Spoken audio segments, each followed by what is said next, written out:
Assalamualaikum and warmest greetings to all. Today we'll be talking on the topic of money and banking. So, what is money?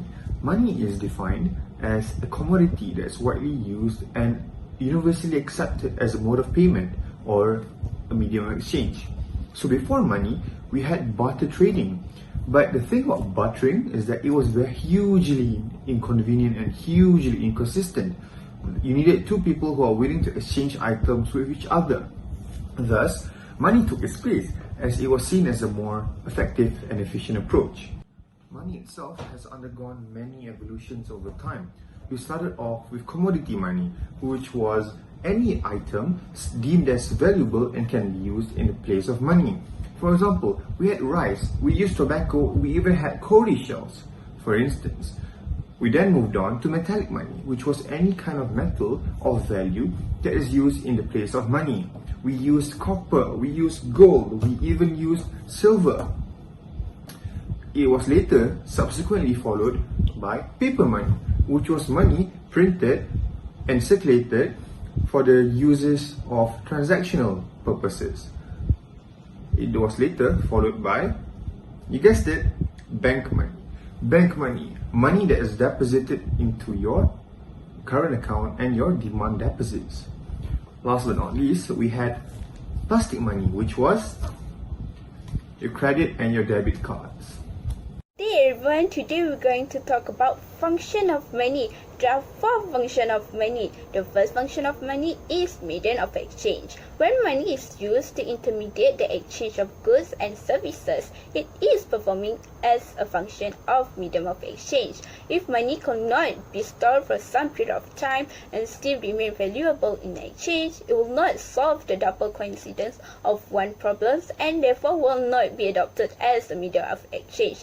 Next is unit of account. It is a standard numerical unit of measurement of market value for goods, services, and other transactions. It is a standard of relative worth and deferred payment, and as such, it is a necessary prerequisite for the formulation of commercial agreement that involve debt. To function as a unit of account, money must be divisible into smaller units without loss of value. Fungible, and which is one unit of or piece must be perceived as equivalent to any other, and a specific weight or size to be verifiably countable. Next, we have store of value. To act as a store of value, money must be reliably saved, stored, and retrieved. It must be predictably usable as a medium of exchange when it is retrieved. Additionally, the value of money must remain stable over time. Lastly, is standard of deferred payment. It is an acceptable way to settle a debt, a unit in which debts are denominated. The status of money as legal tender means that money can be used for the discharge of debt. Now let's talk about the types of money. Just now I gave you examples of rice, tobacco, and cowrie shells. Those are examples of commodity money, which is the first type of money that we'll learn. Secondly, we'll also learn about fiat money. Fiat money is any item that the government of a country orders or declares as money. So fiat money is issued by the central bank of a country. In Malaysia, the central bank is the Bank Negara Malaysia.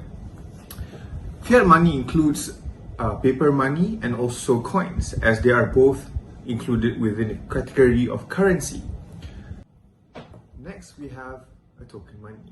A token money is any kind of money that has a lower metallic value than its face value. For example, 5 cents, 10 cents, 20 cents, and 50 cents in Malaysia. Next is a legal tender.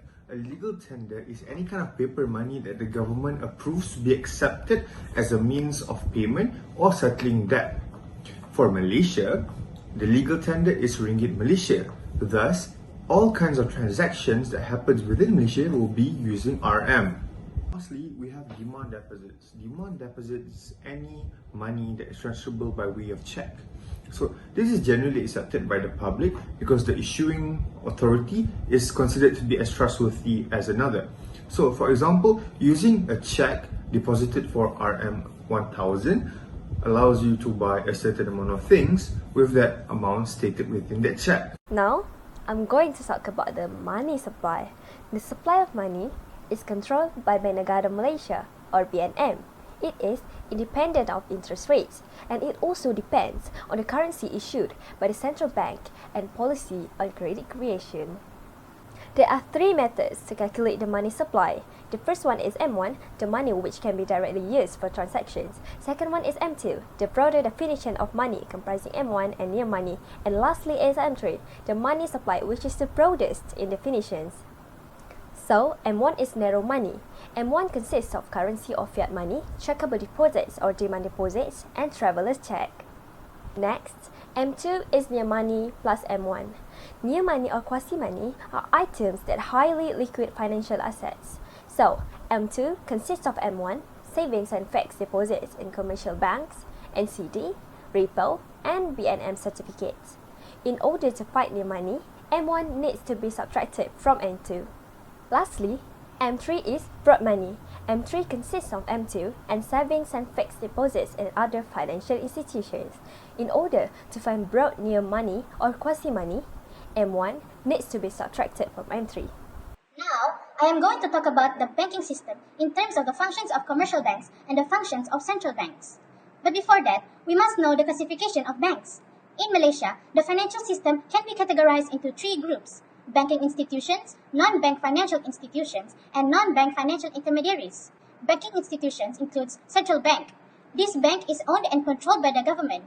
In Malaysia, our central bank is Bank Negara. And commercial banks is also in banking institutions. These banks are the main financial depository institution and is where most people keep their money at. Examples of commercial banks are RHB Bank and Public Bank. So, getting into the functions of commercial banks, the function of commercial banks is to accept deposits. This is the most important function because banks depend on deposits from customers. Other than that, commercial banks provide loans and advances. They give out many types of loans such as housing loans, car loans, education loans, and even personal loans to the public.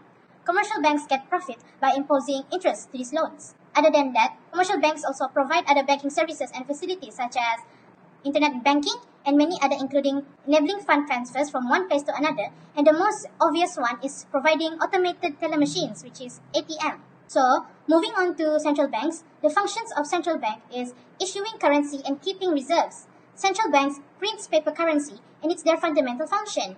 In Malaysia, Bank Negara Malaysia is the only financial institution that has the authority to issue currency to safeguard the value of the currency issued. Next is central banks acts as the banker and financial advisor to the government.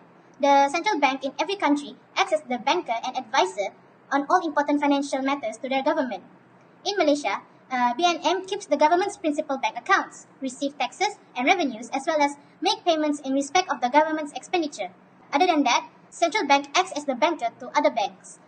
This means that central bank keeps the cash reserves of commercial banks, so this makes them the custodian of the reserves in the country that supports its credits and banking system. Besides that, other banks keep their deposits with the central bank.